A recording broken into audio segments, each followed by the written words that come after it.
अस्सलाम वालेकुम, this is doctor Sameena Taufiq from health with doctor Sameena Taufiq YouTube channel. आज हम आपके जब बात देंगे उन सवालों के जो अक्सर आप टेस्ट ट्यूब बेबी आईवीएफ या इक्सी के बारे में करते हैं। आईवीएफ, इक्सी या टेस्ट ट्यूब बेबी, इन टर्मिनोलॉजीज को समझने के लिए इनकी डेफिनेशंस को हम देखते हैं।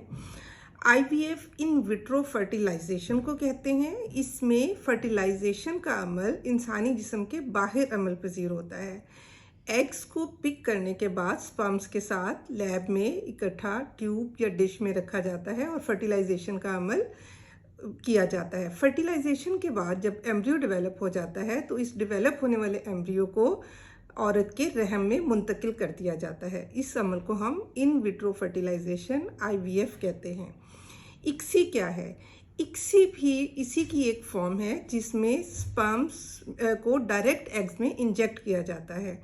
डिफरेंस क्या है दोनों में, क्या तब्दीली है कि आईवीएफ में एग्स और स्पर्म्स को इकट्ठा किया जाता है और फर्टिलाइजेशन का अमल होता है, लेकिन इक्सी में डायरेक्ट एग्स में स्पर्म्स को इंजेक्ट कर दिया जाता है और फर्टिलाइजेशन के अमल के बाद एम्ब्रियो की स्टेज पे एम्ब्रियो को मां के रहम में मुंतकिल कर दिया जाता है।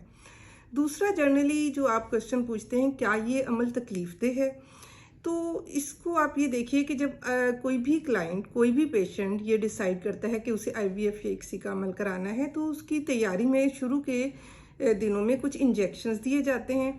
उसके बाद एग मैच्योर होने के बाद बेहोशी की हालत में एग को पिक किया जाता है और फिर उसमें आईवीएफ में स्पर्म्स के साथ उसका मिलाप या इक्सी में एग्स में स्पर्म्स इंजेक्ट कर दिए जाते हैं। ये तकलीफदेह अमल नहीं है क्योंकि ये बेहोशी की हालत में होता है, लेकिन हर पेशेंट का पेन का थ्रेशोल्ड डिफरेंट होता है। कुछ लोगों को इसमें बाज़ औक़ात कुछ महसूस भी होता है कि कोई पेन है। इसी तरह से जब एम्ब्रियो डेवलप हो जाता है तो बिल्कुल एक बारीक और छोटे से कैथेटर के ज़रिए ये एम्ब्रियो माँ के रहम में मुंतकिल कर दिया जाता है। तो ये अमल ज़्यादा तकलीफदेह नहीं है, इसमें कोई ऐसी नहीं होता कि बहुत पेन महसूस हो। एम्ब्रियो ट्रांसफ़र तो अक्सर होश की हालत में भी कर दिया जाता है। इसके अलावा आपका क्वेश्चन होता है कि आईवीएफ या इक्सी किन क्लाइंट्स में आप सूटेबल समझते हैं या क्लाइंट्स का सिलेक्शन कैसे होगा। आईवीएफ और इक्सी उन कपल्स में किया जाता है जिनमें ख़वातीन में एग्स की क्वालिटी अच्छी ना हो, क्वालिटी और क्वांटिटी दोनों कंप्रोमाइज्ड हो, या मेल पर्सन में, मर्द में स्पर्म्स की तादाद कम हो या उसमें सेहतमंद स्पर्म्स की तादाद कम हो। इस सूरत में इस तरह के कपल्स में हम आईवीएफ या इक्सी को एडवाइस करते हैं। दूसरा, उन ख़वातीन में जिनमें किसी भी वजह से उनकी ट्यूब्स ब्लॉक हों, तो इस तरह की ख़वातीन को भी ये ट्यूब्स के ज़रिए जो एक ट्रांसफ़र होती है एग की, इसको बाईपास किया जाता है और आईवीएफ और इक्सी का अमल होता है। तो वो ख़वातीन जिनकी ट्यूब्स बंद हैं उनमें हमल ठहराने का सिर्फ़ और सिर्फ तरीका एक ही है, वो आईवीएफ या इक्सी के ज़रिए। कुछ अनएक्सप्लेन्ड इनफर्टिलिटी के केसेस भी होते हैं जिसमें हम आईवीएफ या इक्सी को एडवाइस करते हैं। तो ये तो वो तमाम क्लाइंट्स हैं जिनमें आईवीएफ या इक्सी का अमल किया जाता है। अब आईवीएफ और इक्सी के बारे में जब आपने डिसाइड कर लिया कि आपको ये अमल कराना है तो आपको बेहतरीन गायनेकोलॉजिस्ट का सिलेक्शन करना है और बेहतरीन आईवीएफ सेंटर का। इस अमल से गुजरने से पहले कुछ तैयारियां की जाती हैं। ख़वातीन में उनके हार्मोनल प्रोफाइल चेक किए जाते हैं, एफएसएच, एलएच, टीएसएच और प्रोलैक्टिन लेवल या एएमएच लेवल को चेक किया जाता है। बेसलाइन इन्वेस्टिगेशंस भी की जाती हैं।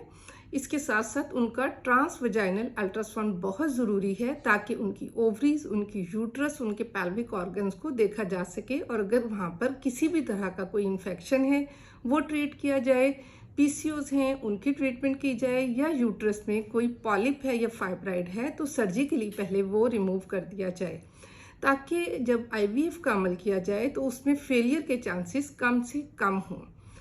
ये तमाम अवामिल के बाद क्लाइंट प्रिपेयर होता है और आईवीएफ का अमल किया जाता है। अब इसका सक्सेस रेट क्या है? 35%, 30 to 35% ये सक्सेस रेट है। जनरली देखने में ये बहुत कम लगता है, लेकिन उन कपल्स को जिन्हें बिल्कुल कोई उम्मीद ना हो और हर जगह से मायूस हो चुके हों तो उनके लिए ये सक्सेस रेट भी बहुत ज़्यादा है। ये एक होप है ये उन कपल्स के लिए जो हर तरह का इलाज करा चुके हों और फिर वो सोचते हैं कि अब हमें बच्चा नहीं हो सकता, तो तो IVF test tube baby ICSI के ज़रिए वो अपनी पेरेंटहुड को एंजॉय कर सकते हैं और एक सेहतमंद बच्चे के वालिदैन बन सकते हैं। अपना बहुत ख्याल रखिएगा। फ़ी अमान अल्लाह।